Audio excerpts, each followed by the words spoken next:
Ευχαριστώ κύριε Πρόεδρε. Κυρίες και κύριοι βουλευτές, φτάνουμε στη συζήτηση του προϋπολογισμού, το σημαντικότερο κατά τη γνώμη μου θέμα μετά τις προγραμματικές δηλώσεις της κυβέρνησης, μετά από μια χρονιά Γολγοθά.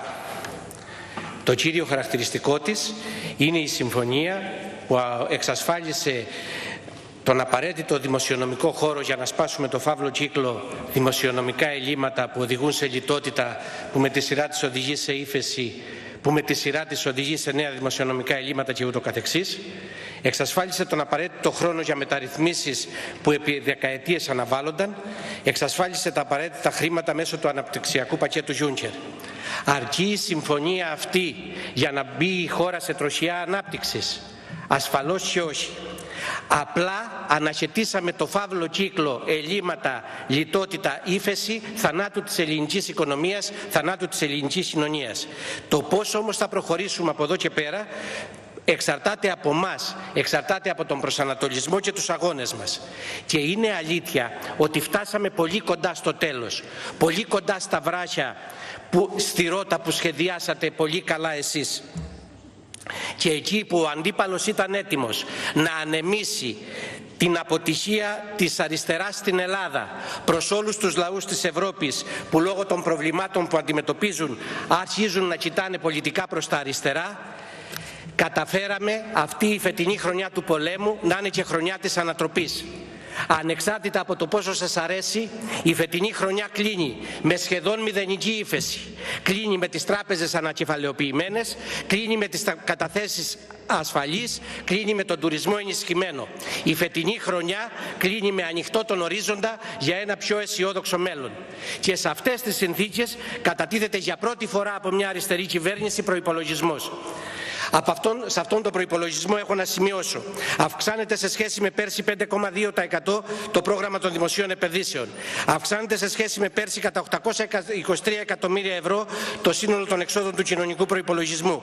Παροχή επιδόματος κοινωνικής αλληλεγγύης προς ανασφάλιστους υπερήλικες. Δαπάνες για την αντιμετώπιση της ανθρωπιστικής κρίσης. Ενίσχυση της απασχόλησης και της επιχειρηματικότητας. Ενίσχυση του τραπεζικού επενδυτικού συστήματος. Αύξηση σε σχέση με πέρσι των πιστώσεων στα νοσοκομεία. Και για πρώτη φορά, όχι σε σχέση με πέρσι, σε σχέση με τα τελευταία 6 χρόνια, διορισμός προσλήψης μόνιμου προσωπικού στο δημόσιο σύστημα υγείας. Από διάφορους ομιλητές έγινε προσπάθεια όλα αυτά τα σημεία είτε να κρυφτούν κάτω από το χαλί των σκληρών μέτρων υποχρεώσεων που επιβάλλουν οι υποχρεώσεις της χώρας, είτε να υποβαθμιστούν.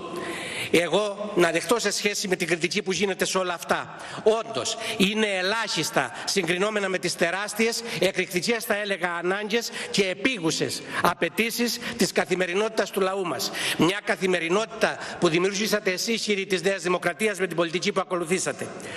Όντως, αυτά τα μέτρα είναι ελάχιστα, είναι σχεδόν τίποτε συγκρινόμενα με τα οράματα και το πρόγραμμα της αριστεράς για την πατρίδα μας. Ωστόσο και με αυτά τα ψεγάδια τους, αυτά τα μέτρα ανοίγουν και μας δείχνουν τον δρόμο που πρέπει να βαδίσουμε για να βγούμε από την κρίση. Το δρόμο της αξιοπρέπειας του πολίτη, το δρόμο της αλληλεγγύης των κατώτερων κοινωνικών ομάδων, το δρόμο της δικαιοσύνης, της δίκαιης κατανομής των βαρών που πρέπει να σηκώσει ο καθένας μας, η κάθε τάξη, η κάθε κοινωνική ομάδα για να γυρίσει ο ήλιος στη χώρα μας. Αυτά τα μέτρα είναι αποτέλεσμα μιας σκληρής προσπάθειας της κυβέρνησης που, όπως όλοι ξέρετε, δεν σταμάτησε τον Ιούλη. Μιας προσπάθειας που πρέπει να παραμείνει το ίδιο συνεχής, το ίδιο επίπονη ενάντια σε όλους αυτούς τους άσπονδους φίλους της χώρας μας που θέλουν να πάρουν πίσω κάθε κατάκτηση του λαού μας, κάθε κατάκτηση του λαϊκού κινήματος στην Ελλάδα.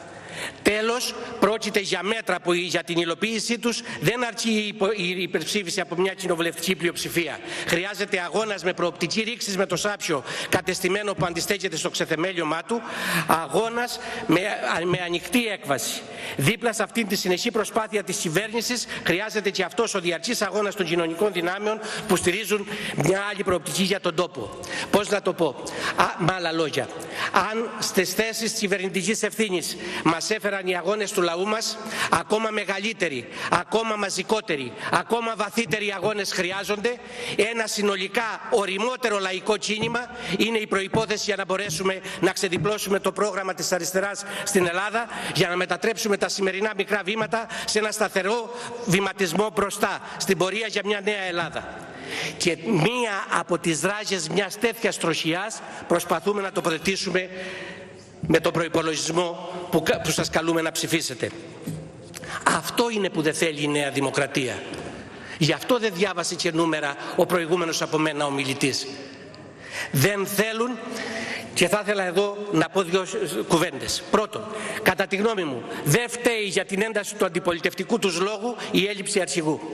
Δεν φταίει για τον αντιπολιτευτικό τους λόγο τα λάθη, οι ανεπάρκειες ή η ανικανότητα όπως ισχυρίζονται τους ΣΥΡΙΖΑ. Πολύ περισσότερο, ο αντιπολιτευτικός τους λόγος δεν είναι κραυγή αγωνίας για τους κοινωνικά αδύναμους. Αυτό που η Νέα Δημοκρατία δεν θέλει είναι η αριστερόστροφη πορεία της ελληνικής κοινωνίας. Αυτό καταψηφίζει η Νέα Δημοκρατία. Καταψηφίζει το κοινωνικό πρόσημο και το αριστερό αποτύπωμα της πολιτικής της κυβέρνησης. Και γι' αυτό θα συνεχίσει να το αντιπαλεύει με κάθε μέσο. Και εν πάση περιπτώσει, αν το θέλετε, η στάση της Νέας Δημοκρατίας είναι αναμενόμενη. Αυτός είναι ο πολιτικός ρόλος στο σύστημα. Επιτρέψτε μου, κύριε Πρόεδρε, ολοκληρώνω. Θα ήθελα να σταθώ όμως και στις υπόλοιπες δυνάμεις, από τις οποίες, να το πω καθαρά, το έχουν πει και άλλοι ομιλητές, το είπε και ο ίδιος ο Πρωθυπουργός. Δεν ζητάμε να πιείτε κι εσείς λίγο από το πικρό ποτήρι που μας έλασε, που δεν το θεωρούμε πολιτικό πικρό ποτήρι ούτως ή άλλως. Δεν ζητάμε να μοιραστείτε μαζί μας την κυβερνητική ευθύνη που αναλαμβάνουμε. Δεν ζητάμε να μοιραστείτε μαζί μας τη φθορά της κυβερνητικής πολιτικής όπως πιστεύετε. Επίσης, γνωρίζουμε πολύ καλά ότι η επιτυχία μας, η επιτυχής δηλαδή έκβαση του αγώνα που δίνουμε με το λαό μας, ακυρώνει το λόγο της πολιτικής σας ύπαρξης. Ενδεχομένως. Ωστόσο, εμείς σας καλούμε να απαλλαγείτε από ιδεολειψίες και μικροκομματικές σκοπιμότητες και να στρατευτείτε μαζί μας τον αγώνα που δίνουμε με το λαό μας για να μην επιτρέψουμε στις αντιλαϊκές δυνάμεις να εφαρμόσουν τα σχέδιά μας. Κλείνοντας, κύριε Πρόεδρε, στις ιστορικές στιγμές, και τέτοιες πιστεύω ότι είναι οι στιγμές που ζούμε, ο καθένας πράγματι πρέπει να αποφασίσει με ποιους θα πάει και ποιους θα αφήσει. Εμείς, με τις αγωνιζόμενες κοινωνικές δυνάμεις, θα προχωρήσουμε το δρόμο της ρήξης και της ανατροπής του σάπιου κατεστημένου, θα βαδίσουμε σταθερά στο δρόμο του αγώνα για μια νέα Ελλάδα και θα νικήσουμε. Ευχαριστώ.